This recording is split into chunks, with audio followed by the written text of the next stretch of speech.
This is seemingly a completely normal Android tablet, but if I open the Quick Settings panel, then we'll find an icon labeled Quick Boot, and if we tap it, the device reboots, or well, at first that's what seems to be happening.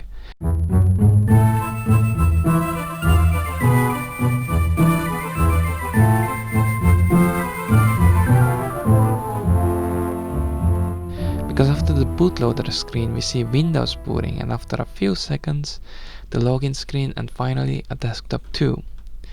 This is not a virtualization trick, this is not some kind of an emulator, it's not a remote connection to another computer, this is Windows which is running on my tablet directly on the silicon.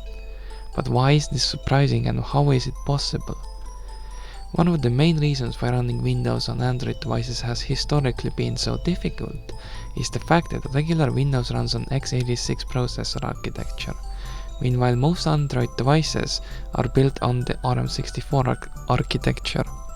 Second reason is that Android devices have an Android bootloader, which can only load Android systems. You may be wondering, can't we just replace the bootloader on our device? In theory, yes, this is possible, but extremely risky, because if something were to go wrong and the bootloader will get non-functional, your device will get bricked, which you can't recover from through normal means. Booting Windows on regular computers is very different. Your computer first loads firmware, which finds the device where the EFI file is located and loads it to memory, and from there the operating system starts up.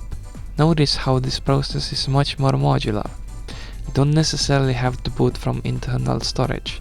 You can also boot from some type of a flash drive and also enter the setup program, where you can set up different parameters and also which device your computer should try to boot from first. Your Android device has no setup program you can get to by repeatedly tapping the delete key. Your device just loads the bootloader from storage to RAM and boots it.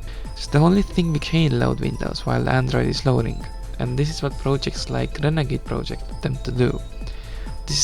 This is a software project which has the goal of getting Windows to run on Android devices. Wait, but didn't I say previously that Windows doesn't work on ARM64 architecture? Actually, Microsoft has started supporting Qualcomm Snapdragon CPUs ever since Windows 10, which run on ARM64 architecture with the WA or Windows on ARM project. Main reason they did this is because ARM processors are very energy efficient for their performance compared to AMD or Intel chips. Here is a list of all devices which Renegade project currently supports, and you may notice something about this list. It's not very long, not to mention that for each device not all hardware components may work, because the compatible Windows drivers either haven't been found or reverse engineered. USB, SD card, display, buttons, touch, Wi-Fi, Bluetooth, charging, graphics, cellular, audio, GPS, sensors, all of these things require drivers.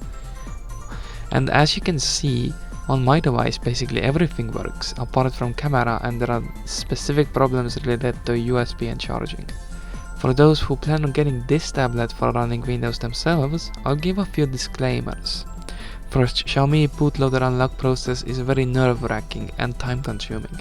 Although you can use HyperSploit to bypass the HyperOS requirements for unlocking the bootloader, you still have to wait 15 days after registering the device with Xiaomi before you can unlock the bootloader, and there is no way to skip this wait period.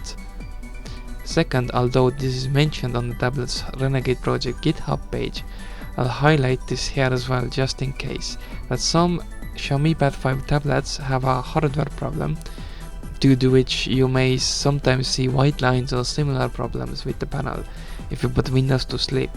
Should this happen, restart the device immediately, because if these white lines are on the screen for too long, they may permanently burn into the display. But once the bootloader is unlocked, where to start? First, I installed the custom ROM because I don't like Xiaomi HyperOS. Their tutorial did recommend using the original firmware if this is the first time you're doing this, but I ignored that point from today's video. By the way, their tutorial is on GitHub under the Port Windows 11 Xiaomi Pad 5 repository if anyone is looking for it. I should also mention that Renegade project does not replace your Android system. it will always be there, so if you want to make changes to it, then doing so immediately after unlocking the bootloader is the best time to do so. Also, you have to root the device using Magisk, for example, so that you can boot to Windows from Android later without using another computer. The first step in the tutorial is to choose between 3 methods for installing Windows.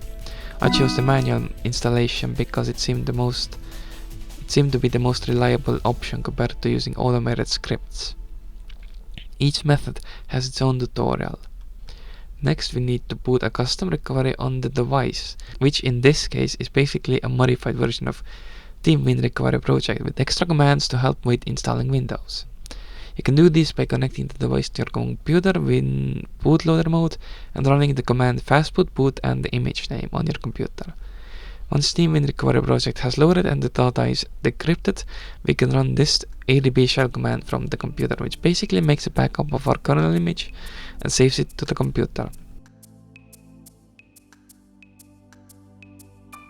The last step in this stage of installation is to partition the device, or in other words, take some space from Android and reserve some of it for Windows. I made a typo in this installation phase as I didn't replace the $sign to the desired size, which I assumed that this script by default allocates the space equally.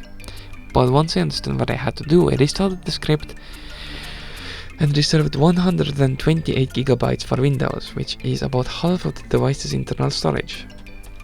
The script is a bit weird and asked for confirmation multiple times, but it seemed to work by the end. Since we can't just load some sort of a Windows ISO, we have to manually unpack Windows with the command line, slipstream drivers, and set up the bootloader.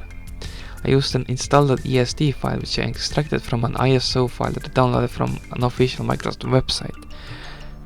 The next step caused some confusion because I skipped the rooting step in the tutorial, but I realized that they just wanted me to copy the current boot.img file with Magisk to the Windows root directory. Then we needed to run offline updated.cmd script from the command line.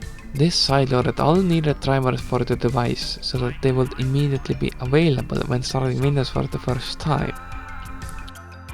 Now we can reboot our device to bootloader and from there boot the modified boot image, which will load Windows for the first time.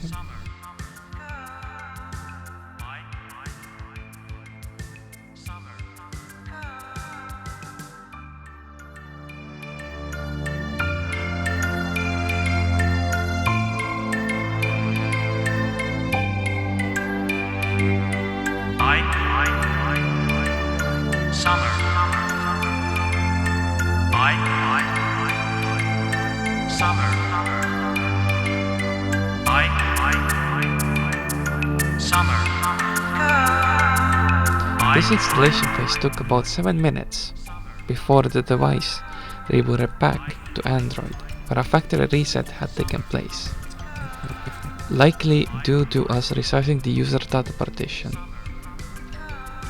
After setting up Android, I opened Magisk, which begged us to reboot the device once more to finish the installation.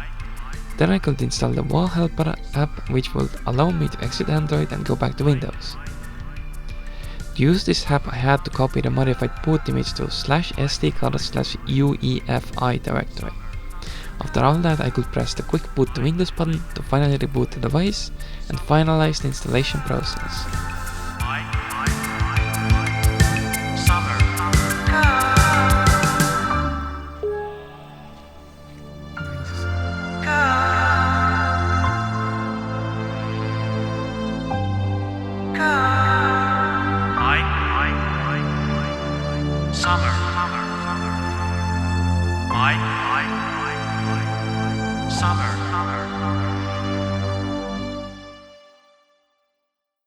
Once I was done with Windows, I could double tap on the Android.lnk shortcut to go back to Android.